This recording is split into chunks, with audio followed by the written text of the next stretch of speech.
Welcome back, ladies and gentlemen, to Canadian Football Central. CFL content for the fans, by the fans. And we have an exciting video that we're going to get into. But before we get into that, I feel it's important to just kind of give a bit of a few words. So obviously, as you saw at the start of the video before our intro, the student who played at Sisler High School, Darius Hartshorn, who is a grade 12 student, played O-line and D-line from what I've seen, who had suffered a severe neck injury and been hospitalized for that. Today is, at least as of when this has been recorded, today has passed away. And so it's, to be honest, it's heartbreaking that something like this has happened. And it was, I had a hard time even reading the article. I can't even imagine what their family is going through and the hardship of losing their son and what their friends and family, everyone is going through. So I just want to, on behalf of myself and Rick here of Canadian Football Central, and hopefully the CFL community at large, if I'm able to, want to send our thoughts and prayers and our condolences to his friends and family, and as they get through this very, very difficult time. So, just felt like that was important to acknowledge to start this video. So, now taking a bit of a different tone. Yesterday we had uploaded our East semifinal, and I want to first thank you for a very good reception to that. And we went very in depth. If you guys, not sure if you guys had checked that out. If you haven't checked it out, it's a great video. We went fully in depth on pretty much everything regarding like O-line, D-line, quarterback matchup, running backs, receivers, special teams, secondary, all that sort of stuff. We're going to be doing the same thing today. So the West semifinal between the Calgary Stampeders and the home BC Lions. Now, a little bit of some fun stuff before we get into it. Rick, did you see? I think I showed you this before we started. The shade that the Lions are throwing, saying that this is a preview of what will happen with the Stampeder logo chalk outline on the ground. Lions making it clear that they want to kill, to run over. They want to stampede the Stampeders, Rick. How do we feel about that? That's what Lions do. How do we feel about the trash talking? Are they getting ahead of themselves, or is this just all in good fun? I mean, technically it's all in good fun, but I mean, to a certain extent, it's like, yeah. But here's the thing, though. Are they getting ahead of themselves? Are they? Maybe not. Maybe they are. Who knows? So, before we get into, without further ado, make sure you guys leave a like on the video. Subscribe if you haven't already. And if you guys are listening on Spotify, make sure you give us 5 stars. We very much appreciate it. All the support that you guys give these videos.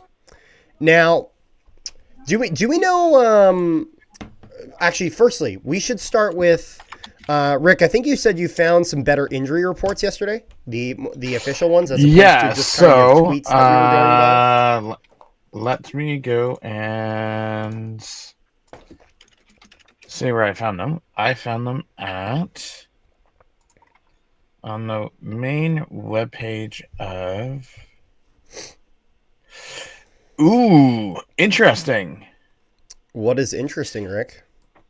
So, CFL just announced 11 hours ago that the CFL Genius Sports Limited and Bell are expanding their data-enhanced offerings to 2 playoff games to be broadcasted on TSN2. Is this the one where they have the circles around them and they track stats and everything? I think so.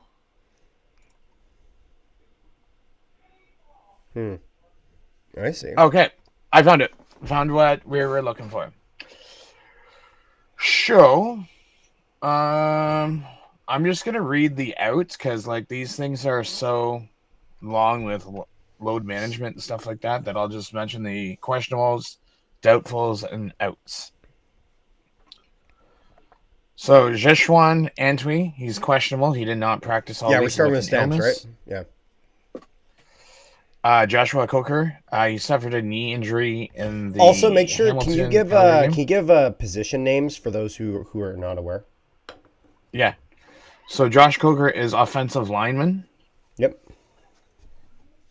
Knee did not practice all week, so he's out. Anton Hay, DB shoulder. He is out. He was limited all week. He's out. When you say out, Thomas like Jack, ruled out, guaranteed out for this game. like as in, so questionable and doubtful is still Maybe possible. up in the air, but out Is like out, like not playing. Yeah. Thomas Jack Kudla, offensive line calf, did not practice all week. Doubtful. William Langlis, fullback, neck. He was full all week, but he's questionable. Dedrick Moncrief, DB, non-injury related. He didn't practice Wednesday or Tuesday or Wednesday, but did not practice on Thursday, but he's available. Preston Nichols, offensive line ankle, did not practice all 3 days. He's questionable. Lance Robinson, DB shoulder, did not practice Monday or Tuesday or Wednesday. Full Thursday, he's out. Kyle Sexlid, offensive line triceps, full all week. He's questionable. And Damian Webb, DB pectoral, did not practice all week, and he's out. As we go over to the Lions, there's only actually 3. It's a lot of guys on the Stamps though. Like that's a relatively long list. So, Dejon Allen, offensive line arm, limited Tuesday, Wednesday, did not practice Thursday, questionable.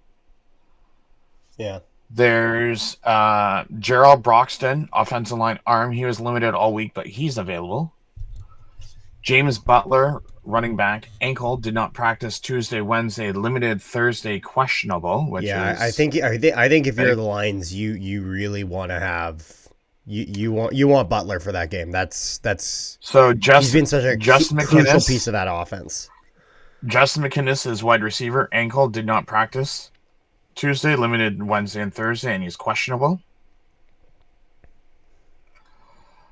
I don't know if you seen my message earlier, but so it came out. It was announced today that Nick Dembski is doubtful for Friday afternoon. To be fair, I made Saturday. I said everything and made No. prediction I I'm had just saying, yesterday with the assumption that he was most likely not playing. No, I get that. I just because Yep. I didn't have the information yesterday, so that's why I just wanted to let people know. You wanted to let people know today. Nope, that's fair. Okay, ready to go over the depth charts. The depth chart. Okay, so we start. I think we usually start with the away squad, so we'll Yes, do we that. So we're gonna start with the we got to start with the QB matchup. Now this is an interesting one, but because we have the two Lions starters against each other in the sense of that, obviously VA was the starter for the Lions for a while, then Rourke comes back. VA, after having what looked like at the time like potentially an MOP running season, is sidelined for Rourke. Rourke doesn't put up the numbers that were expected of him. They try bringing VA back, but he's just lost all his thunder that he had. And then they decide that they're going to part ways with VA, trade him to Calgary. And, they continue with Rourke this year, and Rourke has been fantastic. And Rourke now nominated for MOP as well as MOC. We'll have to see in regards of how much of that he has any success with. But yeah, I think if you would have asked me in the earlier portion of the season, I would have said Vernon Adams. But if we're looking at where these teams look right now, where Vernon Adams looks right now, where BC looks right now, I think this favors the Lions a bit. Now, one thing I will say is that, again, based on what I've heard, there is this and I'm not going to get into any names for reasons, because I don't want to get anyone in trouble or anything. There's a growing consensus that potentially Vernon Adams, does he struggle to play in the cold? This is an interesting theory I heard recently.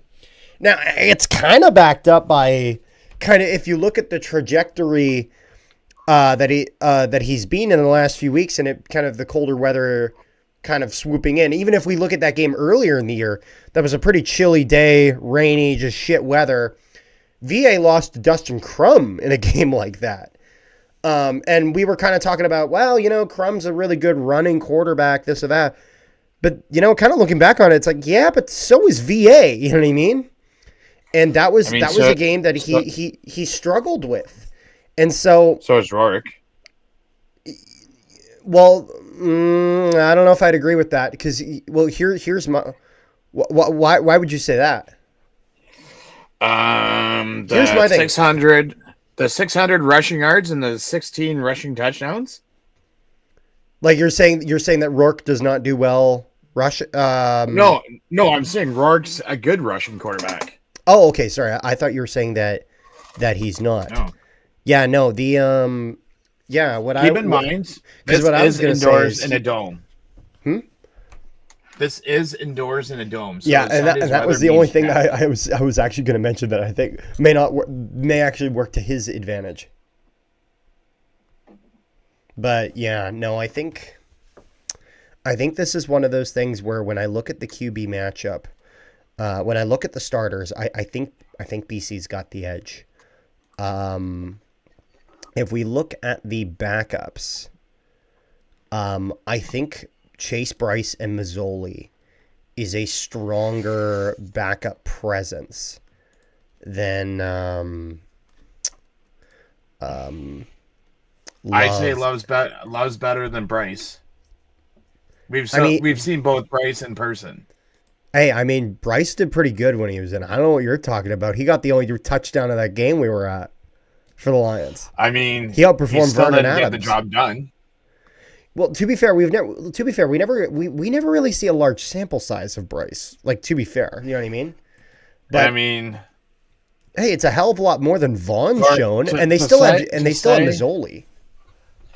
So here's the thing with Mazzoli is, in order for me to say that Mazzoli is a decent backup, I want to see him because Mazzoli's great if he's.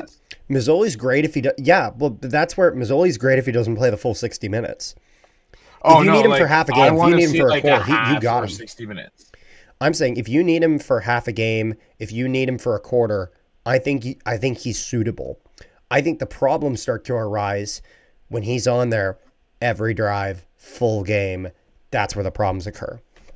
However, thankfully, I don't think this will most likely be an issue, but I think the Lions have I think they got the edge there.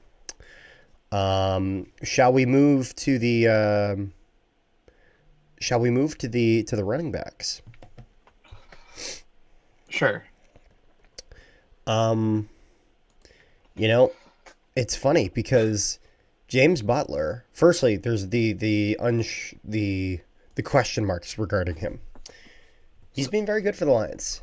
However, Dedrick Mills has been very good for Calgary. So he's been very to me, it depends on which version of James Butler we get. If you get the BC Lions James Butler, you could almost put this team as a wash, the position. If you get the Hamilton James Butler, then I'm giving the edge to Mills. Yeah, I mean, well, the thing is, I am erring on the side of that this Butler will be somewhere in the middle. And the reason I say that is because he's probably going to do his best as he's capable. I imagine he most likely plays. It is most likely that he is not 100% going into this game. Just based on what we know, it is most likely that he's going to have something a little tweaked going in. And even without that, I still think Mills has a slight edge over Butler at this stage in his career. Again, not that he's not doing a lot of great things, he certainly is. But Mills this year has just been exceptional. There's a reason that he was the running back on the West Division All-Star team, which that was painful for me to take a look at, because I know a certain Hogan that's not Hulk that is responsible for that. And so, but yeah, I think Dedrick Mills has just done very, very well for the Stampeders, and so I think they have the edge there. Now, Rick. Yes. That brings us to the O-line. Can we find some stats on these guys? Because I need to see some stats here. Yeah. Good luck with that, sir. Hold on a There's second. nothing. The only thing that you could go by... We can go by sacks given up. You know what I mean? Yeah, I guess we could do that. So this is going to be, let's see. Week 21. Overall. We want 6 of 13. Let's see. Overall offense. Sacks given up. Is on 6 of 13, if you go by the top. So it looks like Vernon Adams has been sacked 32 times. Nathan Rourke's only been sacked 18. BC's only given up 20 sacks total. They've actually given up the least in the entire league. And Calgary is right in the middle at fifth. So where are you finding that? In the defense? I'm looking at, this is from the CFL, the football database. I can send you the exact link. Okay, because I'm going by like actual league numbers. I mean, this is football database. This is a reputable source. I mean, I'm going by the league. But you said 18 for just Rourke. I'm talking 20 across the roster. Oh, okay. Well, I'm talking... That's including all quarterbacks, regardless. So that'd be 18 from Rourke and then 2 from somebody else, which pretty much that checks out. You know what I mean? Like how many times has VA gotten sacked on your numbers? On my numbers, just for VA alone, is 32. Yeah, I have 33 sacks total across the entire roster. So I'd say this is a reputable source. Because realistically, if you think... That means other than Josh Love, which would be... So if you take a look here, I have it sorted to sacks. The Argos have given up the most sacks. Elks, Red Blacks, Bombers, Stamps, Ticats, Alouettes. Not Lions. quite. I wouldn't say the Argos gave up the most sacks. What do you mean But they have. They've given up 56.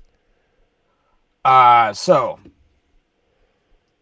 no. Let me see here. They've given up the most sacks, not the number of yards but from sacks. I'm talking just number of sacks. So who'd you say was in second? Like, okay, second in what regard? So the team that has given up the most amount of sacks, the offensive line that's done the worst job, is the Argos. They've given up 56 this year. Total. Okay, so Edmonton's right behind them then. Yeah, Edmonton's at 51. Okay, well, I'm just like, when I talk sacks, I'm only including starters.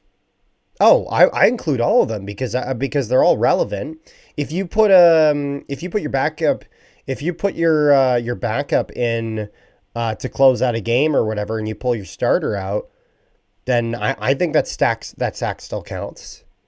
Because your O-line is the same O-line. Because again, the sacks regarding, even whether it's your starter that's behind the O-line or not your starter, you're most likely playing your starting O-line. You know what I mean? Usually you take them as a unit, generally, unless it's like last game of the season, you pull somebody out. I got to give the edge to BC here. They have given up the least amount of sacks total in the entire league. And I think that's one reason why Nathan Rourke has been so capable of performing the way he has, why MOC's in the picture. It's because of those five guys in front of him. Like if we're looking at that unit, Broxton could he's had a very, very solid year for the Lions. Out at left tackle. Michael Couture, I have always been a very big fan of. I was a fan of him when he was here in Winnipeg. Woodruff has done decent. Allen has done very well on the other end. So, the Lions, because usually the two positions that you can kind of get away with having a weaker-ish lineman at are generally your guards. Not that guards aren't important. They absolutely are. They're going to be a lot more important on your running plays, though, as opposed to standard pass protection, which, again, when you're looking at sacks, usually you're talking about an instance of pass protection. And so Broxton, Couture, and Allen is kind of your bookends and your post in the center is just a really, really strong group. And they've done very, very well with that. So I definitely give the edge in the offensive line to the BC Lions, I would say, personally. Which then brings us to, I'd say, one of the most fun things to compare, Rick. It is the receiver core. As, well, Calgary's has done okay, but this is a Reggie Begelton-less receiver core. You know what I mean? I got to give credit where credit's due, in the sense of at times Rhymes has come up with a big game. Brooks has come up with a big game. At times, Barnes has come up. Like, they've had guys that have kind of here and there kind of really sprouted out and made an impact. But when I look at that Lions receiver core, I see that as a problem for them. Firstly, McInnes is he's just a monster. Now, obviously, there's the chances that he doesn't play. But even then, again, you got the switch army knife of weapons. Aiden Eberhardt, who we've had on the channel. We had a great player interview with him. If you guys haven't checked that out, check it out. He's really done very, very well this year. He's kind of elevated himself into a larger role. Keon Hatcher has just been fantastic in certain games. Barry Hill near the start of the season really, really started to find his stride. Katoy had finally kind of stayed a little bit healthier, and he had gotten some more reps in. And so, to me, BC, this receiver core has just done a little bit more. Whether they're with or without McInnes, I still think I take them over the Stampeders receiver core. Now, if Reggie Begelton was fully healthy and in this game, maybe my opinion would change. I'm not sure it would. But that's kind of where I am at. What do you think about the kind of the receiver? Don't forget they do have Dominic Grimes too. On the Stampeders, yep. No, I mentioned that. And don't forget Damien Alford too. So I mean, they still have a decent. Oh yeah, no. When I say that I'm giving the edge, I'm giving the edge. I don't mean that this is a Calgary has nothing. As if they had nothing, then they wouldn't have kind of had the success that they did throughout the portion of the season. What's your opinion though? Who do you give the edge to in the receiver category? If I'm giving the edge to BC, it's not by much. That's fair. I just you know what my thing is? Calgary's receiver core for me I find very streaky, in the sense of a lot of those guys have either a great game or just a game where they're completely invisible. My thing with the BC Lions is that those guys, in my opinion, have been a lot more consistently making their catches, making some really, really good clutch plays, constantly being open for Nathan Rourke. They function in harmony with Nathan Rourke very, very well. This is a receiver core that understands the QB that they're with. And that chemistry is huge. It really is. That's one reason why Ontario Wilson, when he came back into the lineup with Zach Collaros, was able to make an impact right away. And it was just because he just meshed Ontario Wilson meshed with Zach Caleros a lot better than a Joe meshed with Trevor Harris. Not that there was no success there or that they can't do anything there. It's just it wasn't the same level of chemistry between those players. You know what I mean? So I I I, will. I think overall offense for BC looking pretty darn good. What would you say? No, I was gonna say. I was gonna wait till we get on to the next position to say what I was gonna say first, comparing So the offense to a before we different go position. to But defense, we have to take at least a little bit of a look at our special teams. So firstly, Rene Paredes, Sean White. What do we think about that? I um, I'm inclined to say tie. Although I know Paredes has missed some this year that in the past he maybe would not have. um, I mean, Sean White's only missed 3 extra points, and he's missed 2 field goals. Yeah, do you want to know why I put them in the same? I say tie here. Why is that? Sean White has a higher percentage. He makes it more of the time. I think Rene Paredes has more range though. I think he can go deeper The longest he's hit than this year is 53. Sean White. No, Paredes. Paredes, and what's the longest Sean White's gone for? Because I could be wrong. Like, 49. see, south of 50, he hasn't hit anything north of 50. That's kind of that like that's kind of my point. You know what I mean? In the sense of Sean White, he's a very very good kicker, and he's a very very consistent kicker. You got to get a little bit closer in though. He doesn't have the range that Paredes has, and that's where for me, me personally, maybe you won't call it a tie. For me, I call it a tie simply because one of them excels a little bit more in one area, one of them excels a little bit more in the other area. I find it kind of balances out. For me, what's your thoughts? I mean, Because I know, like, I'll give credit where credit's due. Sean White does make the West Team All Star for the CFL. They had put Sean White there.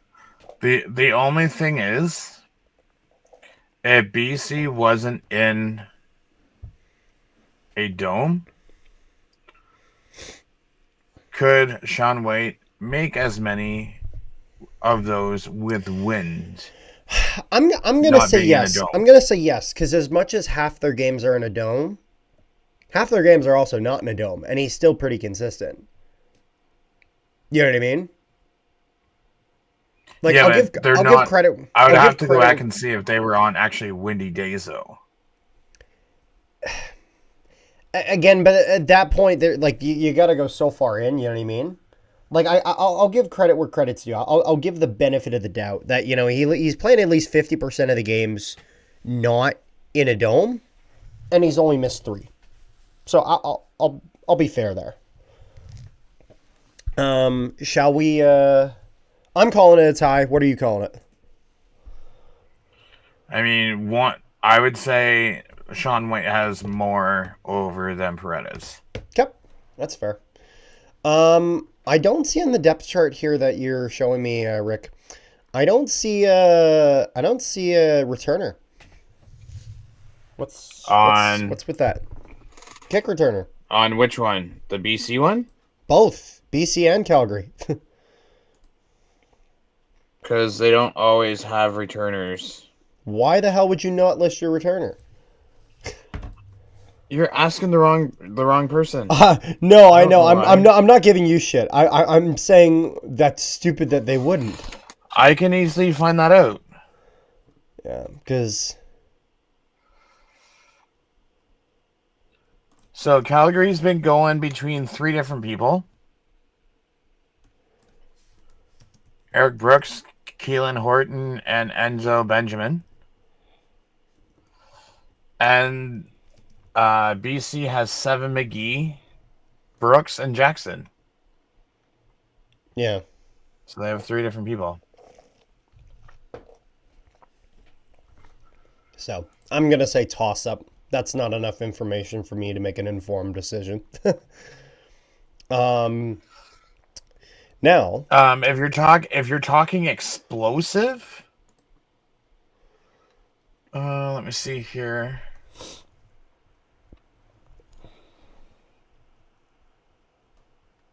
On kickoff return, Seven McGee's averaging about 25 yards per yeah, kickoff. Punt, he's averaging 9.7. yeah. The If you go, if you went with Brooks from Calgary, since he's gotten vast majority of them, he's gotten 21.5 on average for kickoff, and he's gotten 10.2 on yeah. average for punt return. Now, So I mean, neither is really getting you that. again, nothing's standing out to me enough to kind of be like, wow, there's a clear advantage in here. You know what I mean? Mm-hmm. I think next we'll look at probably what D line. I think Sure. because what I would say is here. This is something where I'm gonna say these teams are probably very close. So the BC Lions actually lead the league in sacks. They've gotten 45 sacks. Again, now to be fair, that's not all D line, but the D line is usually kind of one of your biggest contributors to that. And when I say biggest contributors to that, I'm not necessarily saying that they themselves got the sacks, but a lot of times your D line, if you have a blitzing linebacker, your D line is opening up that gap for your blitzing linebacker to get through. You know what I mean? So even if they're So not you said sacking how many? the QB, they are one of the most responsible. So the BC Lions have 45 sacks. They're first in the league. The Stampeders are fifth in the league. However, they're only 5 sacks behind. They have 40 because there's a bit So of a drop off because there's 45 for BC, 44 for Montreal, 43 for Saskatchewan, 41 for Toronto, 40 for Calgary, 39 for Hamilton, and then this is where the fall off is. Then 24 for Ottawa, 24 for Edmonton, and actually the Bombers are dead last with just 23 sacks. so if you are just looking at the starting front four, I'm not talking about backups or anything. I'm just talking front four. You have 25 sacks for BC just on the starters alone. Yeah, so that would be a little over half So then let me your go total over to sacks. the Calgary side. So Hicks, Hutchinson, Brown, and Peterson. So that's 20 between the two of them. Peterson has 3, and Miles Brown. So they also have 25. Yeah, so again, as much as BC has the slight edge in terms of 45 total over 40, that's such a small difference that, in my opinion, the difference is negligible. As like Rick, like genuine question over the course of 18 games, is there really a difference between 40 and 45 sacks? I'd argue it's basically the same thing. like, that's such a I mean, small difference. Now, the one thing I will have to give a little bit of credit here to BC over Calgary is that in terms of yards lost, so this is sacks as well as just a general tackle for loss added up. Okay, Rick? mm-hmm. Or no, this is just sack yards lost. Okay, just yards lost from being tackled from a sack. Okay, BC has inflicted 296 lost yards on their opponents. Calgary is at 243. So it's about a 50-yard difference. So BC's generally, when they've gotten their sacks, they've pushed their opponents back a little bit deeper than Calgary has. So The funny thing is if you compare both teams' defense over the season, yeah. Calgary was hot the first half. BC was garbage the first Oh, half. they were garbage. Yeah, no, they're brutal. Calgary went on a slump. BC started to get good. So either way, like obviously I know you're going to go with linebackers and secondary. I mean, outside of quarterbacks and running backs, this game's basically a toss-up, no matter how you look at it. Yeah, because I did the math here. Like in regards to sack yards given up, it's not a huge difference. Like BC is only 18%. I did the math actually really quickly, just on my calculator here. They're about 18% more effective in driving them back just a little bit further in terms of sack yards lost.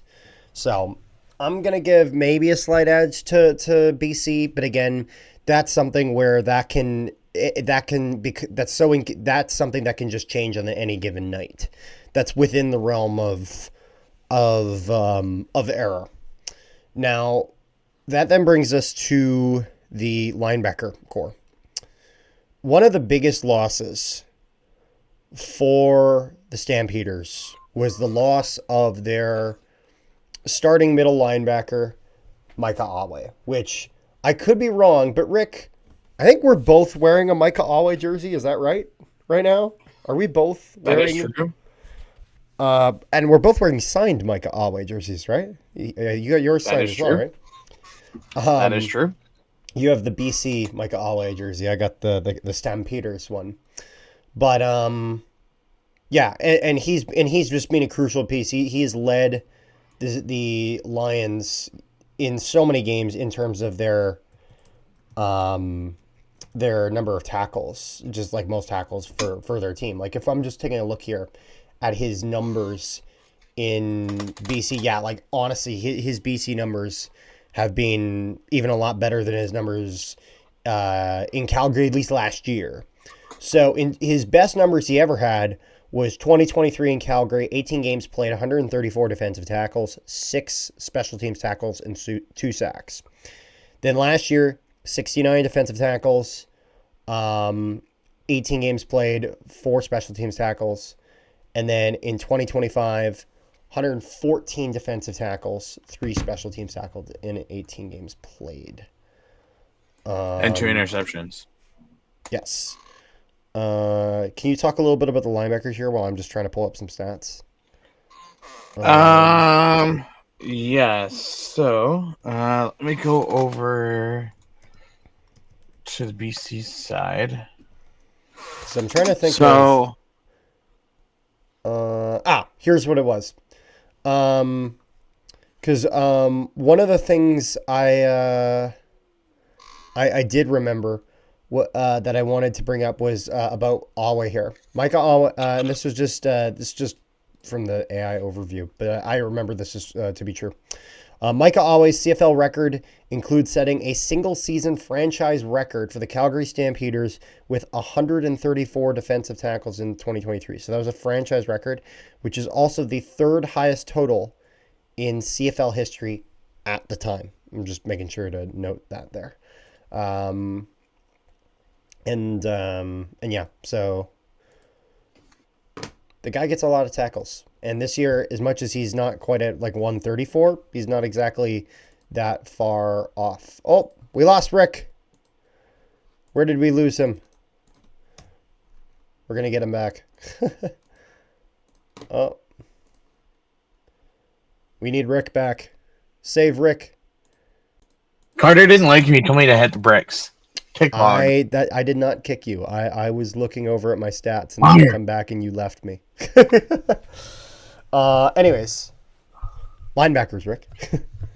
Yeah, so I mean, outside of each, so Jacob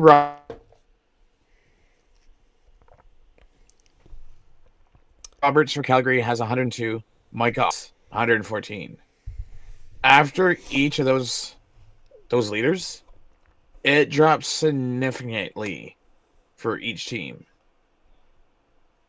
Like the second for Calgary is like 67, and then I think from 102, and then BC's is like 117 down to 76.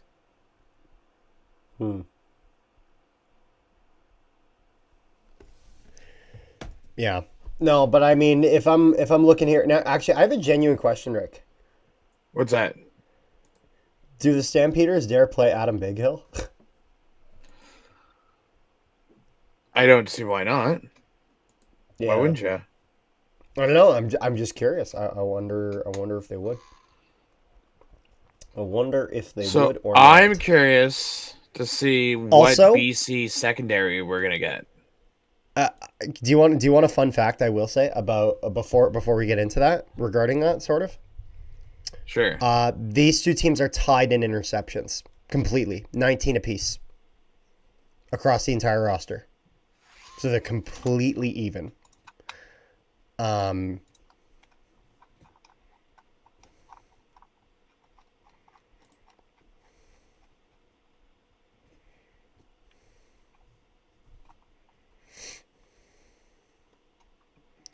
Now the interesting thing here, um, I will say, is one area where Calgary. So I find this is so interesting because remember how you were talking about how the Ticats have the most interceptions No, I for said their most secondary? interceptions on the secondary. Yep. Yeah, and they do. They have most interceptions total for like across the roster. They had 27. The Ticats are ranked first in that regard of the secondary. However, the Ticats are only fourth in actual completed pass percentage because you want to have the lowest completed pass percentage, Hmm. because that means that you're preventing more passes than are Yeah. being completed. Ticats are fourth there. One thing that's very interesting. So Calgary is one of the worst with 70.9% of the time they're giving up a completed pass. BC, they're about basically dead center in the league. They're fifth with 69.4%.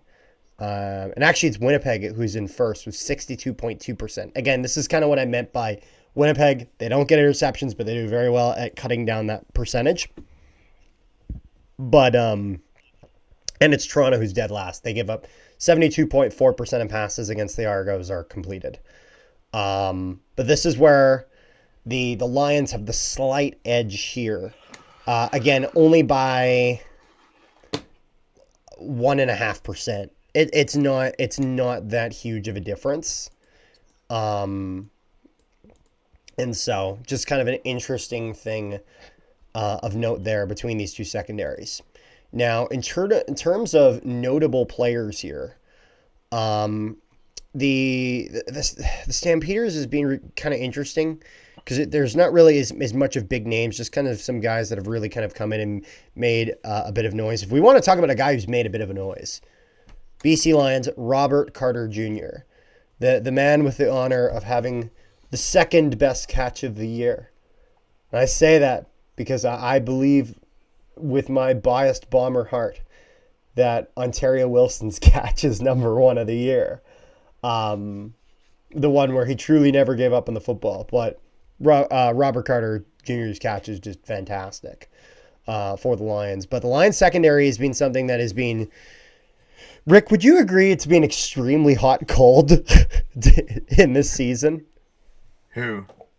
The Lions secondary. Remember they had those couple weeks where they couldn't stop a fucking beach ball? I mean, in true all honesty, But they've everyone's got team has been like that at times. Yeah, I'll give you that. That's fair. throughout the season. Fuck, even our team was. Yeah. No, that's true. So, would you say it's a tie between the secondaries, Um, or who would you give the edge to? For me, I give the I maybe would slight say it's edge to. more. I was gonna say I see it more like defense versus defense than secondary versus secondary. Yeah, that's fair. And who do you give the defensive edge to? Because I think me personally, I think I slightly give it to BC, not by much. If Calgary's defense can play like they did the beginning half of the season, You know what the thing is? Calgary The has it the hands down. the Calgary defense works when they're working as a unit. They work very well.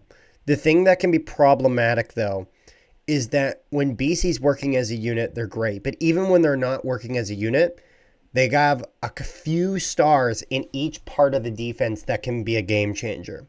Whether this is Matthew Betts on the defensive line, whether this is Micah Alway for the linebackers, whether this is Robert Carter Jr. for the DBs and the safeties. They have at least kind of one X factor in each level of the defense. And so because of that, I have to give the Lions the slight edge there. Although I think that would probably be the smallest. I've said slight edge a lot tonight. That would be the smallest of slight edges of everything that I've said. But I think the Lions just have a slight advantage there. Now, one thing we didn't bring up before, but someone left a comment about their confidence in Jason Moss on the Winnipeg Montreal video, and so it made me think of something. Rick, how do we feel about the coaching matchup? So that was one of the things I was going to mention in my rant of information that I was going to go on. Before I go and do that, you want to hear something interesting? Yeah, I don't know how far this goes back, but out of the 6 teams that are in the playoffs, who do you think has the best playoff or postseason record Grey Cup playoffs? Out of the 6 teams in the playoffs. Out of the 6 teams, including the 2 teams that got a bye. Are you talking all time, or what time span are we talking? I would assume this has to be within the last 50 to 100 games. 50 to 100 game, per franchise or total? So Montreal is the top with 40 wins and 37 losses for a .519. Hamilton is, I guess these aren't really in order because it wouldn't make sense. Hamilton is 46, 49, and 1 for a .484. Winnipeg is 68, 52, and 2 for a .566. Saskatchewan is 45, 54, and 2 for a .455. Calgary is 48, 50, and 2, .490, and BC is 23 and 36 for a .390. So to answer your question, Dave Dickinson is 3-4 in playoffs. Yeah. Buck Pierce is 0-0. I wonder if the vet teaches the student or the student teaches the veteran. To be fair, he's 0-0 as a head coach. I have confidence in Buck Pierce up until the Grey Cup. In terms of the way he has performed in the past for Winnipeg in the Grey Cup, in the playoffs, has been very good. The problem has been that I don't know if he gets the yips or whatever for Grey Cup, but he tries to change up the scheme, and it's always gone poorly for him in the Grey Cup game. He just doesn't stick with the game plan, and he tries figuring out a new offense on the grandest stage of Canadian football. So for me, I feel that I feel that Buck's got it in him for the West semifinal, which means that Rick, we need to read out the old Dutch pick'ems, and then it's time to make our picks. And now, first, you want me to go into all the information I had? Oh, do you have a bunch of information? Yeah, remember how... Oh, let's hear it. Okay. Shoot. So, the 2 teams have met in the playoffs on 15 occasions since 1964, most recent, the 2022. Yep. Calgary is 10-5. BC will play its 22nd home game playoff. They're 12-9. Calgary is, listen to this crazy stat, 13, 29, and 2 as a visiting team in the postseason. You had Vernon Adams is 1-3 as a starter in the playoffs, while Nathan Rourke is 1-1. We have this is 3 storylines to watch in the West semifinal. We have an old home, new mission. So Vernon Adams makes his return to BC plays. We have Lions next step. The BC Lions have been one of the most consistent teams over the past few seasons, but in playoff success has been harder to come by. Dave Dickinson versus Buck Pierce. Experience meets innovation. Then we have 4 matchups that will decide who moves on in the division semifinals. So for Calgary, BC, we have Adrian Green versus Nathan Rourke, Matthew Betts versus Joshua Coker. We have this is 3 strengths for every team in the division semifinals. So we have BC Lions as offense, offense, offense. Number 2 for BC Lions is Mr. Automatic with Sean White as the kicker. He has he's connected 39 of 41 field goal attempts, including 29 of 29 from less than 40 yards out. Yeah. They get Again, after you, so just like the Montreal Alouettes, the BC have a fearsome pass rush with 45 sacks on the season. With Calgary, it's the best ground game attack. Feeling has returned. Calgary has begun the season as one of the darlings of the CFL, getting off to a 5-1 start, then hitting post-Labor Day mark 8-3. And then the third one for Calgary is disrupt trenches, protective ones as well. We have the 4 under the radar players that could make the scale in the semifinals. For Calgary, it's Marquel Lee, linebacker. And for BC Lions, it's Dante Williams, Sam, linebacker. And then the last one I have is 3 X factors that could impact the Western semifinal. The defense line battle, Mills and the Calgary run game, and again, Sean White. And Sean White. Now, the interesting thing is, in terms of the most recent odds to win the Grey Cup, produced by the CFL themselves, and I want to make this known. I do not approve of these odds. I do not like green eggs and ham. I do not like them here. I do not like them there. I do not like them anywhere. They have the top 4 teams that they believe have a chance to win the Grey Cup. They have the Rough Riders at first, 30.08%. They have and then they have the Lions at second at 25.63%. They have the Ticats at third at 18.83%. And then they have the Stampeders at fourth at 11.52%. Connor's going to come and say, don't doubt my Bombers. Doubt them all you want, then change the odds next week. We'll see how it goes. No kidding. You don't say. Yeah, exactly. Who knew? You know? I don't know. I'm used to people doubting them at this point. But if we go into the old Dutch pick'ems, the English have no faith in Calgary. It is a 5-0 Lions sweep. The French, different story, as Marc Legault picks the Lions. Jean-Philippe Bolduc takes the Lions. And then the other 2 guys both take the Stamps.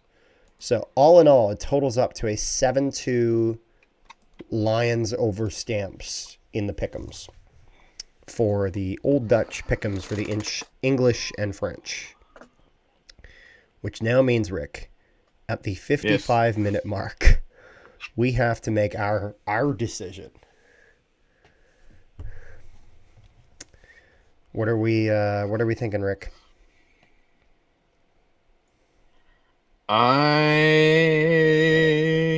As I said yesterday in yesterday's video, I want BC to win because I want the best offense versus the best defense. Yeah, no, I got the Lions here.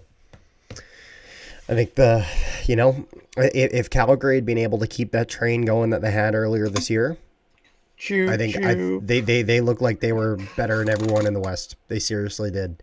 It's been a while since then, and sometimes doing well in the playoffs is just being hot at the right time.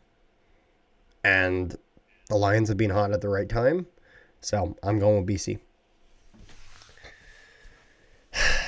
Is there anything else that we got here, Rick? Or have we pretty much covered it all in an almost hour-long video?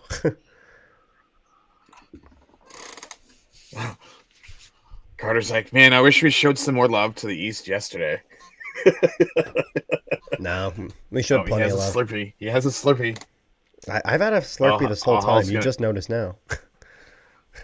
Yeah, but normally you have, like, I don't know, a can of something. Not a can. We don't really have very many cans in my house, but... Okay, well, previous episodes I've seen you drink something out of a can. That's true. When you're doing walleye games. Occasionally. But yeah, I think that's all we got. Is there anything else you got there, Rick? Or no? There you go. We've pretty much exhausted it all. So thank you guys so much for tuning in. Make sure you guys leave a like on the video, share it around, and subscribe if you haven't already. And if you're listening to us on Spotify, make sure you guys leave us 5 stars. So peace, love, and positivity to all you wonderful people at home. We will see you guys next time.